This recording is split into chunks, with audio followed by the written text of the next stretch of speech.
It began with a ghost. In 2014, the Hubble Space Telescope captured something almost impossible.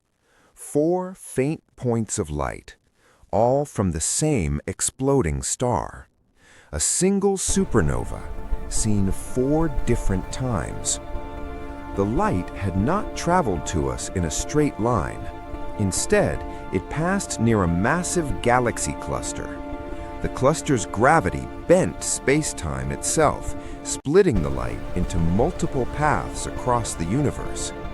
After traveling nearly 9 billion years, those different paths finally reached Earth, one after another. And here's the unbelievable part. Astronomers calculated that one more image had not arrived yet. Because one of the light paths was longer, they predicted the supernova would appear again the following year. They prepared Hubble. They waited.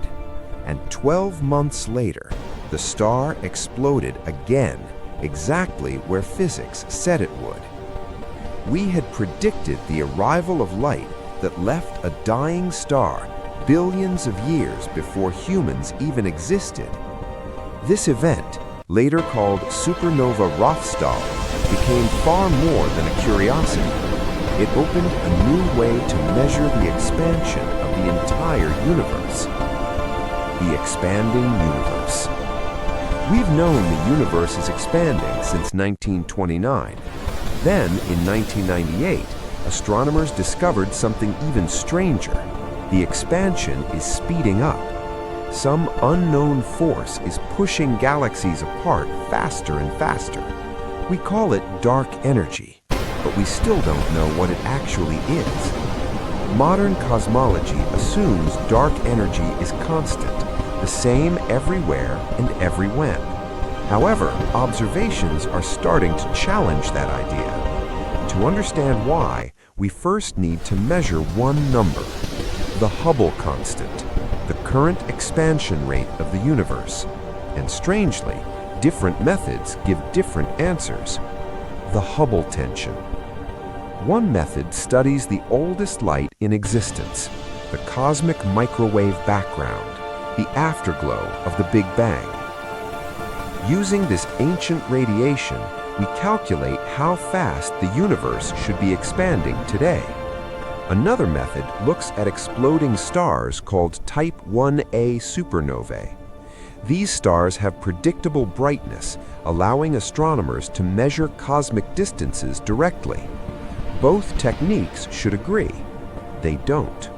Supernova measurements show a faster expansion than the early universe prediction. This disagreement is called the Hubble tension. And if the measurements are correct, our understanding of the universe may be incomplete. A new method, time delay cosmography. Scientists needed an independent method. That method comes from gravitational lensing. According to Einstein's relativity, gravity bends space-time, and light must follow those curves. Sometimes a distant object sits perfectly behind a massive galaxy cluster. Its light travels around the galaxy along multiple routes. We then see multiple copies of the same object in the sky. When that object is a quasar, a feeding supermassive black hole, something very useful happens. Quasars flicker. They brighten and dim unpredictably. Each gravitationally lensed image shows the same flicker pattern, but at slightly different times. By matching those patterns, astronomers measure the time delay between light paths, and that time delay directly reveals the expansion rate of the universe. No cosmic distance ladder required. Why it's different. Early universe, Unfortunately, galaxies are messy gravitational lenses. They contain stars, gas, and invisible dark matter. Their gravity is irregular and complex. To use this method, scientists must model the galaxy's mass perfectly. Even worse, light may pass other galaxies on its billion-year journey, subtly altering the result.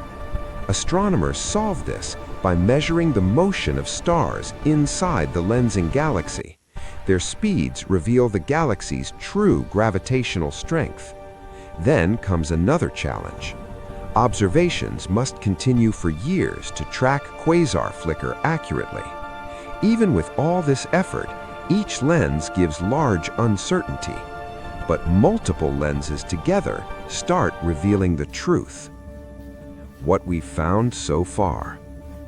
Recent surveys using lensed quasars produced expansion rates around 72 kilometers per second per megaparsec, closer to supernova results than the cosmic background prediction. This strengthens the Hubble tension. Statistically, the disagreement is now extremely unlikely to be random error. If confirmed, dark energy may not be constant after all. The future. Everything is about to change. The Vera Rubin Observatory will begin scanning the entire southern sky repeatedly for 10 years. It is expected to discover thousands of lensed quasars, hundreds of lensed supernovae. For the first time, astronomers will have enough data to reduce uncertainty below 1%. Instead of guessing dark energy, we may track how cosmic expansion evolved across billions of years.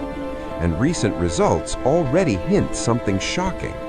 Dark energy might be weakening over time. If true, it would rewrite modern cosmology. What it means. This isn't just about measuring a number. It determines the fate of the universe. If dark energy stays constant, the universe expands forever. If it strengthens, galaxies vanish beyond visibility. If it weakens, gravity may eventually slow or even reverse expansion. By timing the delayed echoes of ancient cosmic explosions, we are trying to answer the biggest question in science. What is driving the universe itself? Because somewhere, billions of light years away, a dying star exploded, and its light is still teaching us how reality works.